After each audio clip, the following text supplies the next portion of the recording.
we just kind of push this button and it lets her know that it's time that we're in queue, and then she'll tell us.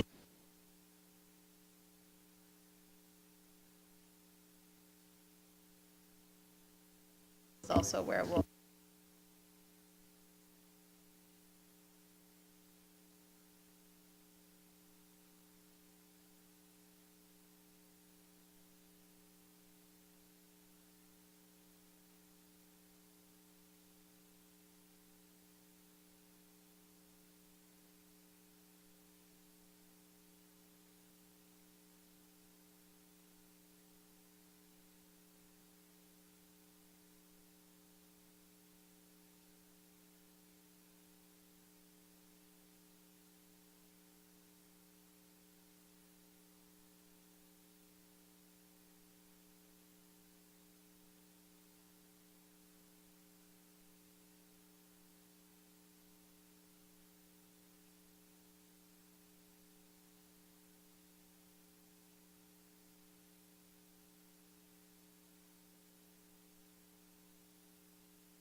Commissioner Daniels sitting in for Chair Lozano. Meeting is called to order at 6:41 PM. We will stand for the Pledge of Allegiance.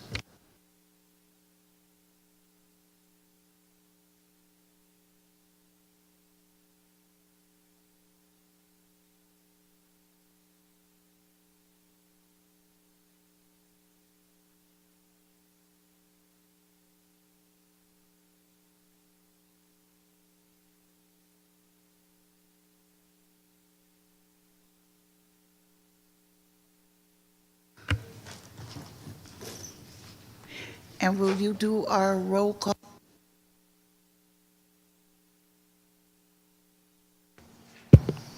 Here we go with roll call. Chair Lozano, Co-Chair Baisden, Daniels, Hunter, Martin, Herrera, Richardson, Present. Smith, Present. Perry. That is it, unless, do we have any secondaries here on the dais? Does not look like it, so we have a quorum, so we're good to go. Okay, we have a quorum, and we will start. Are there any communications for PB? Not at this time. Thank you. Is there anybody for community forum? Anybody for community forum at this time? Thank you, Commissioner Daniels. Currently, we do not have any members of the public who have signed up for the community forum. However, reflected in the top left corner of your screen is the 2-minute timer that I started for interested parties to sign up for that community forum. In the meantime, feel free to carry on with the agenda, and at the conclusion of that timer, if anybody signs up, I'll let you know. Thank you. So there's none online and none in person. Correct. Thank you. We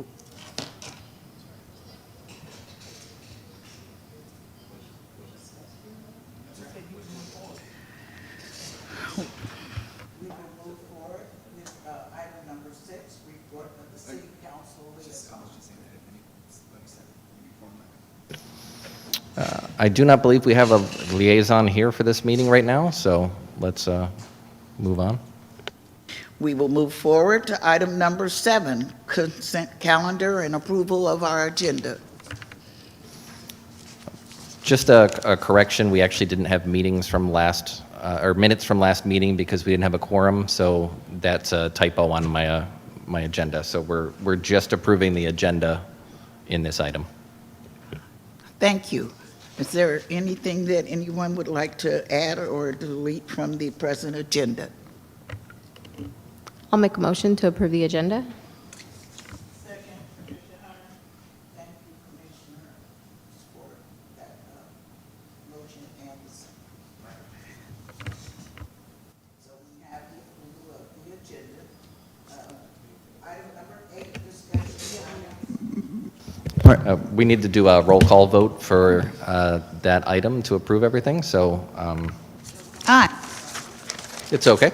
I'm new to this too. We will go back to a roll call vote for approval of the agenda. Commissioner Daniels, if you could just make sure that your mic is on before you speak. When it's red, it's on. We will have a roll call vote for approval of the agenda since there are no minutes because last meeting was called because there wasn't a quorum. Thank you. Daniels? Present. That's a yes or no vote? Yes. I am tired. Hunter? Yes. Martin? I accept, yes. Herrera? Aye. Richardson? Aye. Smith? Aye. Okay, that passes unanimously.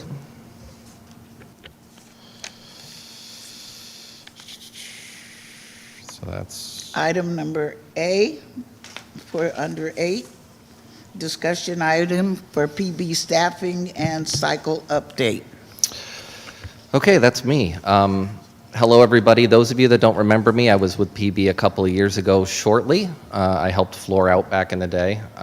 Floor has since moved on to work on our homelessness team. So I'm back into secretary and to hopefully keep carrying us forward. The good news, we've got our $500,000 allocation from last fiscal year buttoned up, and that's waiting for the next cycle to start. And where the hope would be that for next year's budget, council approves the other 500,000, and that gets us to our million that we usually would have, and then we could run cycle 9 in 2026. So we were kind of skipping this year due to staffing shortages and kind of trying to stretch this out to do 2-year cycles. What staff, basically myself and Floor, we're hoping to do is bring you a couple items to close out some old projects that had finished. There's some money left in some of them. A couple projects were infeasible and they never got off the ground, and we've waited 5 or 6 cycles now, and the people didn't get back to us with something that would work. So we're hoping to pool that fund as well into the fund balance to maybe it'll give us a little more than $1 million. There are 2 items that we'd like to ask you to recommend, one of which is the skate park from Cycle 8 received about $220,000 of their $300,000 they asked for. So our recommendation would be to use some of the leftover funds to prop that up to the $300,000 which they had asked for originally and let them do a bigger project out there. And then our youth coordinator has asked us if we would use some of the leftover youth funding in PB to help fund the trips that happen for the kids that go out to DC every year. So I'll hopefully bring those back for consideration. We can talk about them at the next meeting. I didn't want to dump it on you now, although I feel like I should have because there's so many of you here. It would have been a good discussion. And then the clerk's office had reminded me that folks on the commission have to go through all of the hoops and be re-interviewed every year. I don't know if anybody still hasn't been interviewed. And gone through the process. So if anybody hasn't, if you could reach out to the clerk's office, that would be great. And that's all I've got for this item. If anybody has any questions or concerns.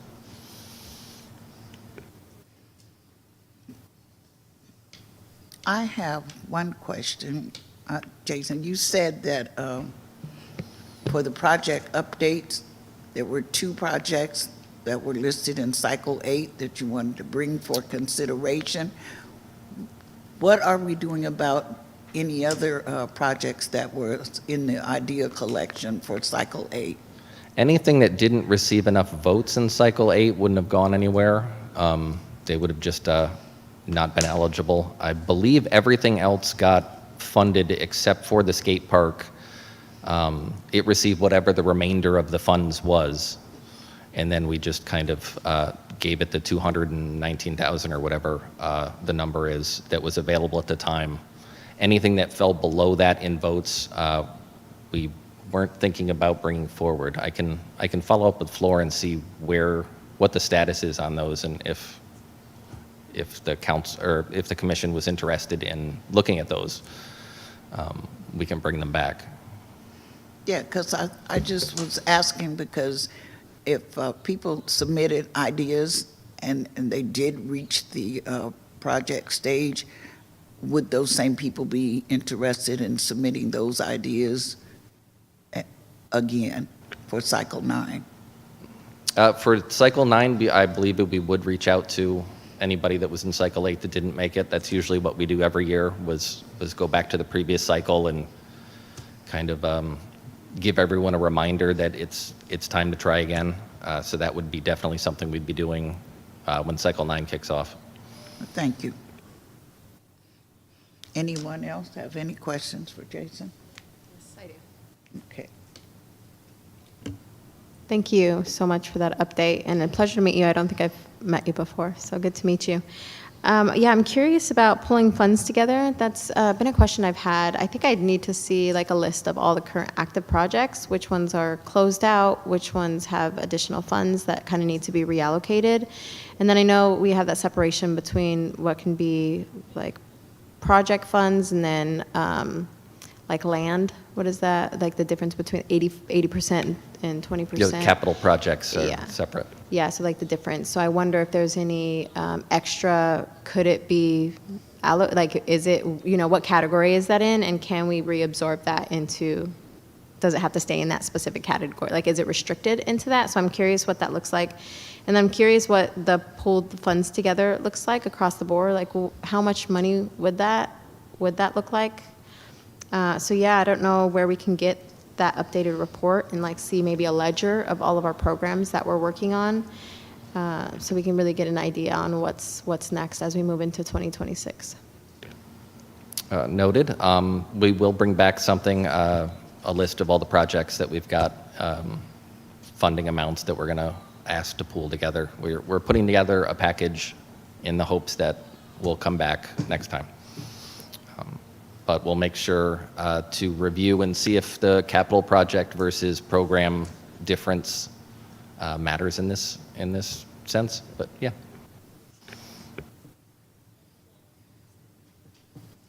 Anyone else with any questions for Jason?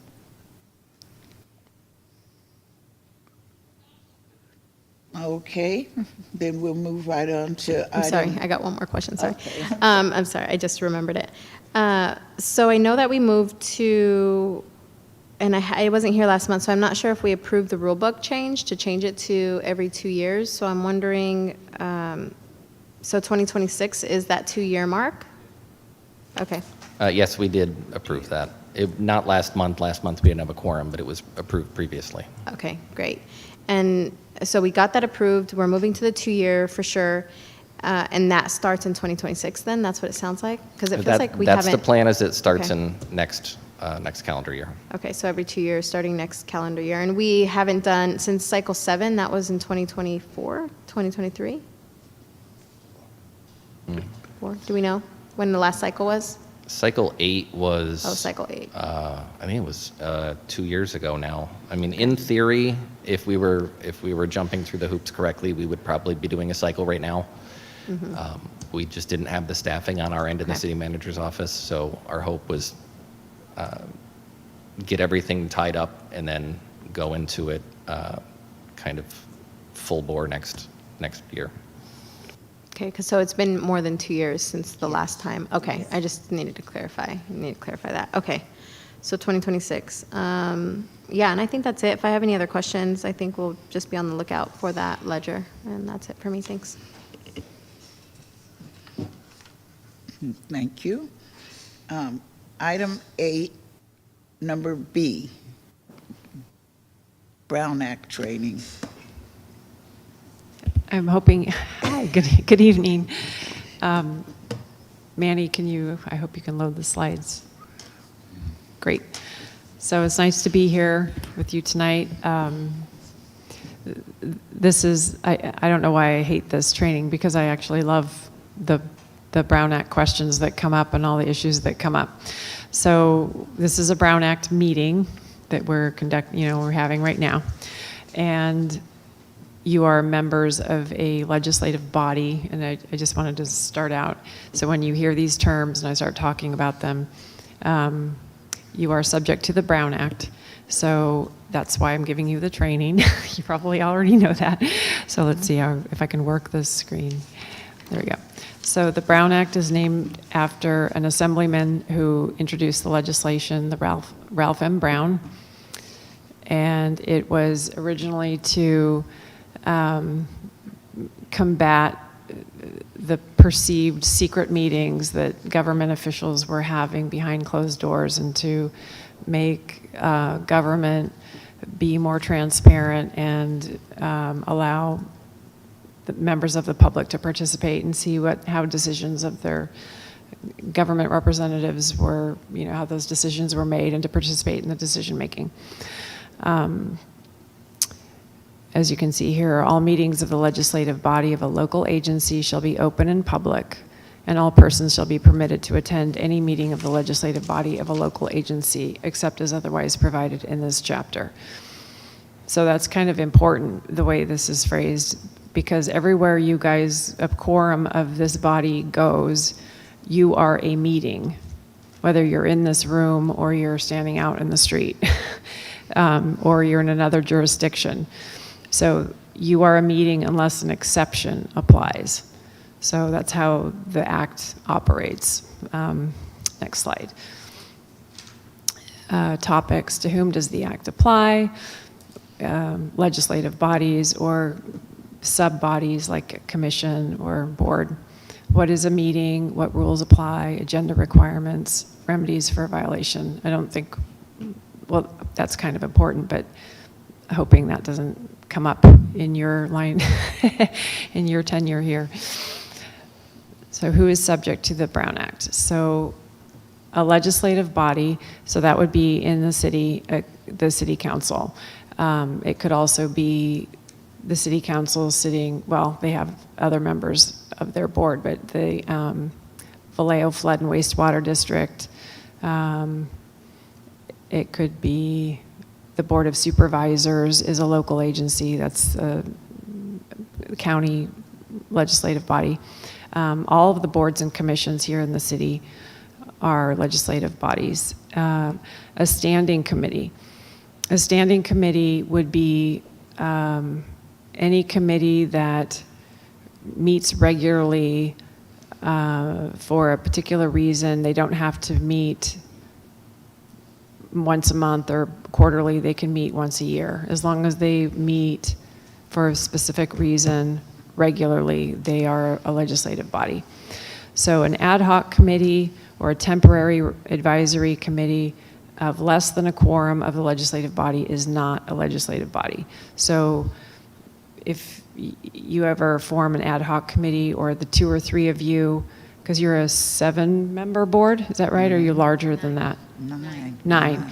So you can have 4 of you, which is a lot. That 4 of you can be an ad hoc committee, or can go to coffee and talk about an issue and not be in violation of the Brown Act. So that's good to know. And you can meet with, groups of you can meet with staff and not be in violation.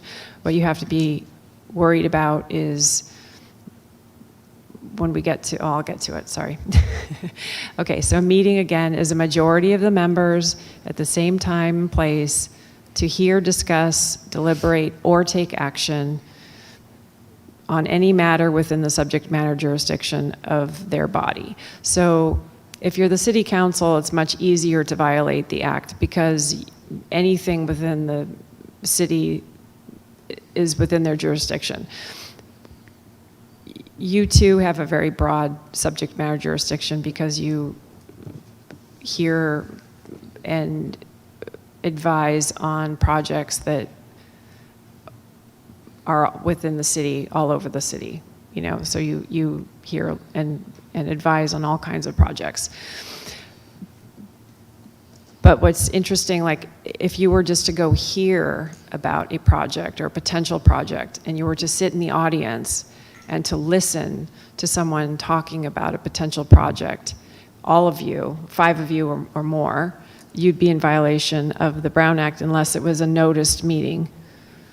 Because even hearing about it, so if the city council, it's easier to use them as an example.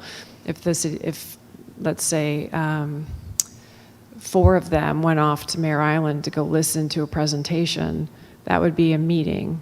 And if it wasn't noticed and agendized properly, they'd be in violation. So you have to be, even if you're hearing something about the subject matter jurisdiction that you advise upon, because you're an advisory body, you could be in violation. So you just have to be very careful about meeting together as a group. So really for you guys, the thing to pay attention to is numbers. So just don't violate the numbers game and stay 4 or less. So what is not a meeting? So obviously individual contacts with one another or groups of less than 4. If you all attend, this is one of the exceptions, a conference or a seminar, you would not be in violation. However, there was an interesting case in Berkeley that came up where the mayor was going to give a talk at a conference, and the only item on the agenda was the mayor's speech. So I guess it wasn't really a conference, but she was going to give a city, it was a city event, and less than a quorum was going to go because they didn't want to violate the Brown Act. But there was a dispute between the city attorney and the district attorney as to whether or not which exception applied. Was it a conference or was it not a conference? And the attorney general ruled that it was not a conference because it was just a single subject. If there had been multiple seminars or multiple classes being held, it would have been a conference. But because there was just a single item on the agenda for that event, did not count as an exception, and so it was lucky that only less than a quorum attended. So thanks to Manny, we have updated slides. We have a community meeting. So if you are at a community meeting, that too is, you can attend a community meeting as long as it's, you're careful not to hear matters within your subject matter jurisdiction. I would be very careful. Again, treat it like a conference, go as less than a quorum. Social events, if you wanted to go to a holiday party or a wedding or a birthday party, as long as you do not speak to one another about items within your jurisdiction, your subject matter jurisdiction, you can be safe to go. So again, you can go to meetings of other bodies as long, because it won't be violating your subject matter jurisdiction.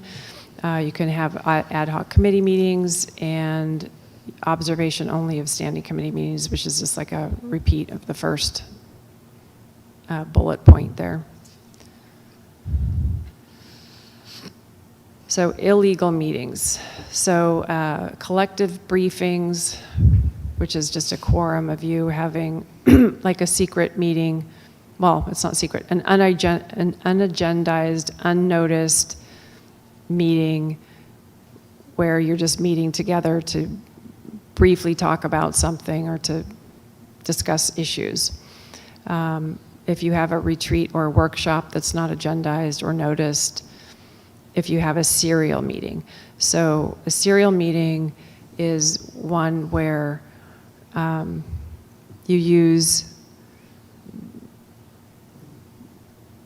it's fairly simple, like it's a daisy chain. So if I were to tell Jason that I really wanted the skate park project to go forward, and I hoped that, that the board, I was on the board and I hoped the board voted for it. And Jason told Manny, and Manny told board member Smith, and board member Smith happened to mention it and bump into board member Daniels. Oh, wow. And so on and so on. And, it came up that would, and eventually you had a consensus where all of you knew that each other was in favor of the skate park before, and so you'd been deliberating upon it. It doesn't matter whether you all voted for it or not. In the end, you had just violated the Brown Act. Doesn't matter how you vote. You could have all voted different ways. It doesn't matter. You can do that same communication by social media. If you click on a like Manny likes the skate park. Someone else forwards it and likes it. Someone else, really likes it. Someone else, however you want to do it. Someone else comments on it. Someone else, you can see how that works. It's very easy to violate the serial meeting. So be very careful and just don't discuss items that are before you if you know they're coming before you. Obviously you can't, if you don't know about an issue, you can freely talk about it. But if you know something's going to come before you, just don't talk amongst yourselves about it until it's before you. So this is supposed to be a representation of that. And there's another one.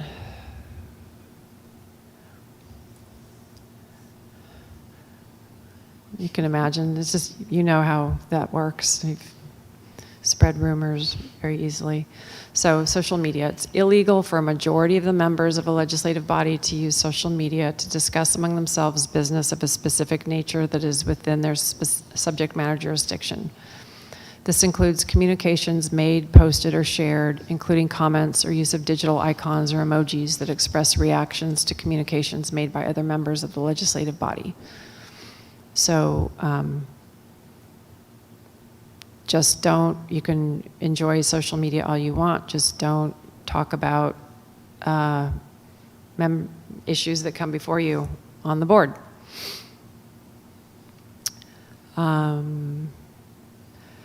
So you can meet with staff. This is probably won't really affect you, but you can meet with staff. So let's say,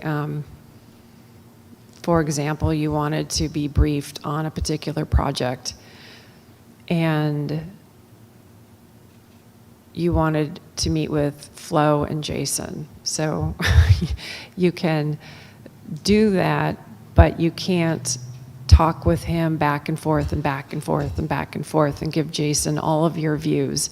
You can give him your views and he can take them, or you can ask Jason for all the information and he can give it to you, but you can't sit and talk to him about all of your views, and then Jason can then go talk to all of the other board members about all of their views, and then pretty soon Jason will have all of your views, and it could be potentially a violation of the Brown Act if that information is shared. So it's just best if all of that is done at the meeting. So if information is shared, you'll see him send it by email, BCCing you. So it's, if any of you do respond, you're not copying each other, only Jason sees it. If he brings something to you, he'll bring it to you here, so you all see it at the same time. You can all talk about it at the same time, react to it in real time. So as stated, a staff briefing is not okay if it's collective, meaning that you come to some deliberation, that you've come to some collective consensus. It's a serial meeting. One of you or both sides take it and spread it to other members of the body, or if it results in a deliberation, discussion, or decision on a proposed action. So, rules of the meeting. So first of all, there has to be effective notice of the meeting. So it doesn't mean just that we're going to have the meeting in chambers on Tuesday, October 14th at 7 p.m., which is important, and people need to know that in advance with enough time. And they need to know that both by posting and by email if they've signed up for email notices, and also we have to post it on the website. That's by law. It's also really important that we describe the action that's going to be taken. So, for example, if you were going to be asked to reallocate money at the next meeting, you would, Jason would want to tell you that you are going to be asked to reallocate money from which cycle, which projects, how much money, where the money's going, which cycle, you know, who needs to approve it, is it a recommendation to council, you know, et cetera, et cetera. Those are the things. If he just said, we're going to be approving a new budget for cycle 9, that wouldn't tell you enough.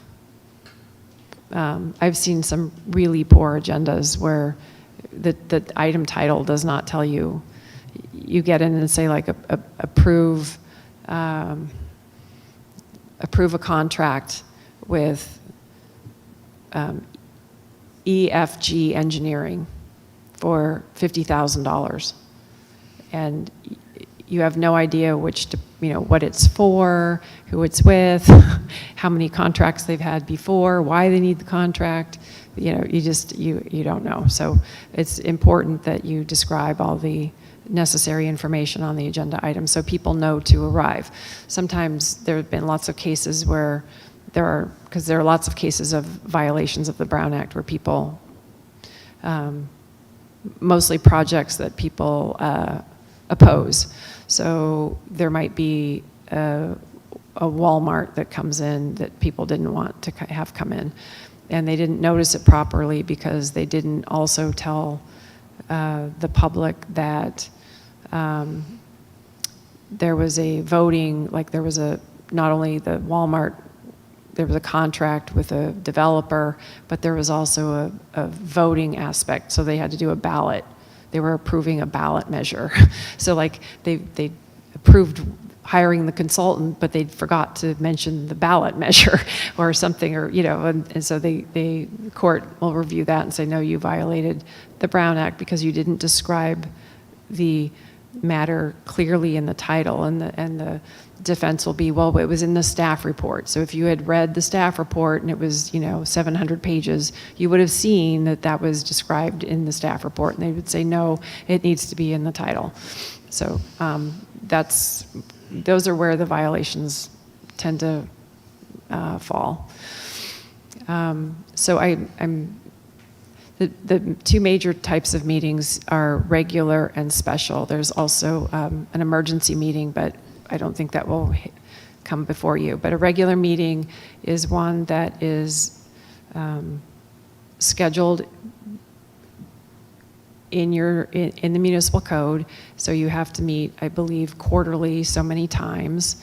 It's on a regular day at a regular time. And that requires, under the Brown Act, 72 hours notice. If you miss that date, you have to cancel the meeting. You can't have the meeting.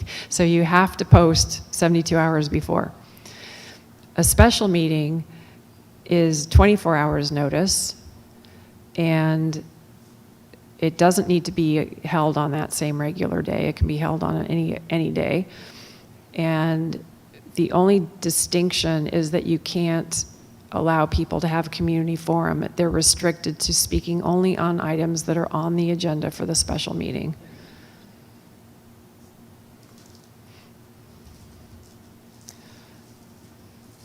So here's the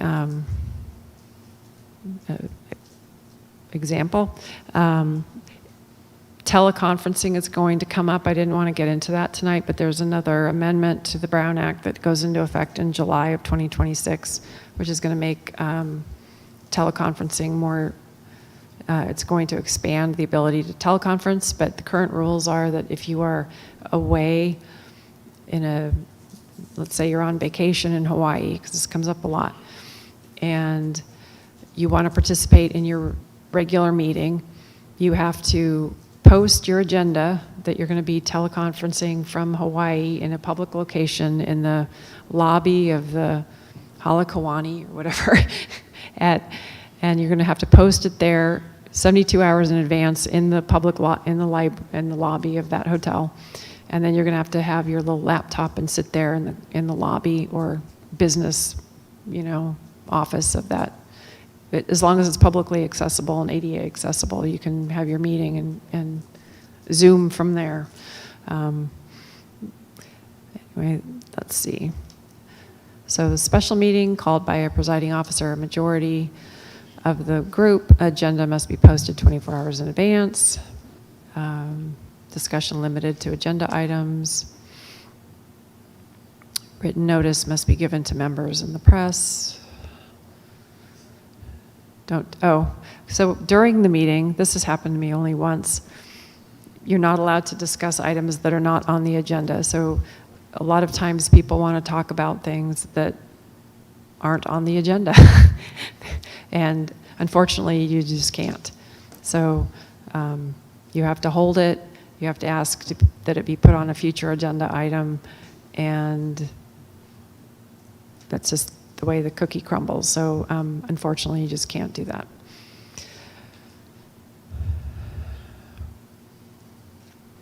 The exceptions to that are if someone from, let's say, community forum has a lot of titillating or kinds of, I don't know, what's the right word? Inflammatory kinds of statements, and council wants to respond, they can give a brief response. They can ask the city manager for a brief clarification. You can make a brief announcement. You can request a future report, as you did. And again, like I said, you can ask that items be placed on a future agenda. So the public cannot be screened from the meeting, so they can come in, they can hold signs, they can wear costumes, they can, you don't have to, they can't be required to give their name or be their address. They don't have to be residents of the city of Vallejo. They can say whatever they want to say. They just have to abide by rules of decorum. They're allowed to criticize the people up on the dais. They're allowed to criticize staff. Not that anyone likes it, but that's allowed. There is a time limit, so you can impose time limits on public speaking. So the city has a rule of 3 minutes, which I think is typical.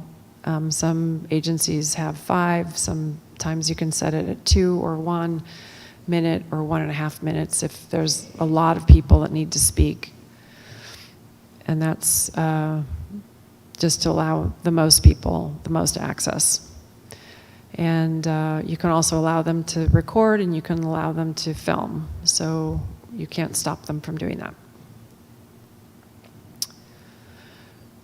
So if someone is alleged to, if someone accuses you of violating the Brown Act, they will send a letter typically and say on such and such a date, they'll send it to the city attorney's office or the city clerk's office, and they'll say that the city council or thus and such board violated the Brown Act because they did this and this, thus and such, and they didn't provide an agenda, and they didn't do this and they didn't do that. Or they spoke about this and they didn't post it on the agenda. And they will demand that you cure it. And so what you can do is within 10 days you come up and you take the action again. You just do a redo and then you have cured it. So if the council or the body ever wants to just redo it and do it correctly, they can do that, and there's no harm, no foul, and you're done. If you don't feel that you violated the Brown Act and you don't want to cure it, the person alleging the violation has to file their civil action within so many days and do so many things, and they have a very short time frame with file suit. But they do get attorney's fees. So usually it's, if the body knows that they've done something wrong, they usually correct it. And that's where I'm going to end it. But I could go on, but I will not bore you. Thank you. If you have any questions, you can let me know, and you can always email me. Anyone have any questions for Laura? So even an email written to a quorum is not allowed.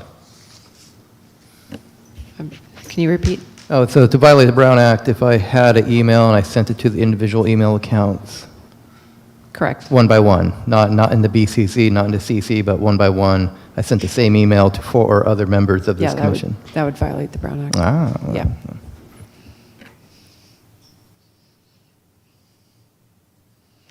provided it was regarding something within your subject matter jurisdiction, or regarding a city business, yeah. I have a question. I know for membership, every 2 years, you need to do training for the Brown Act. It's like a 2-hour training online. Does this suffice for that, or does that still need to happen? That still needs to happen. Thank you. And I think it's more than that, it's ethics training, so you'll get a lot more than just the Brown Act. I think there's 2 of them, yeah. Okay, great, thank you. Well, thank you for that clarification and that training, Laura. We appreciate it. So we can move on to action item number 9. Item A, appointment of executive committee. This is an interesting one because we would normally take nominations for chair and co-chair, but our chair and co-chair are both missing. So I'm not sure if you all are comfortable and want to do this in case they want to stay in their positions. I guess that would be up to the quorum, but I just wanted to throw that out there. Do we like them?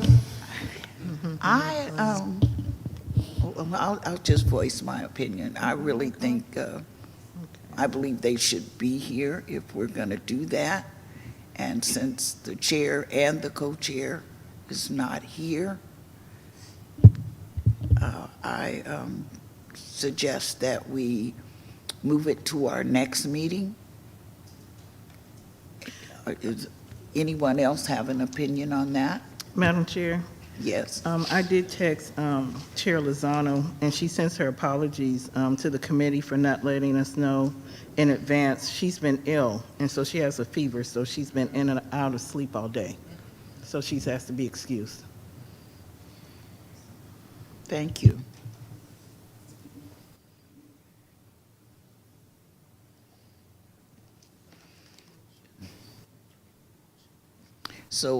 So I suggest that at this time, I'd like a motion for, and it be properly second, that we table this until both chair and co-chair are present. Does anybody want to second that motion? Second, Pat Hunter. Alrighty. I will do a roll call vote if we're all ready. Commissioner Daniels? Yes? Hunter? Aye. Martin? Aye. Herrera? Aye. Richardson? Aye. Smith? Aye. That passes unanimously. Thank you. So we'll move that to the next meeting, and hopefully everybody feels less under the weather, and we can go through that process. Thank you. If there is nothing else to discuss or nothing for the good of the order, meeting is adjourned at 7:24 p.m.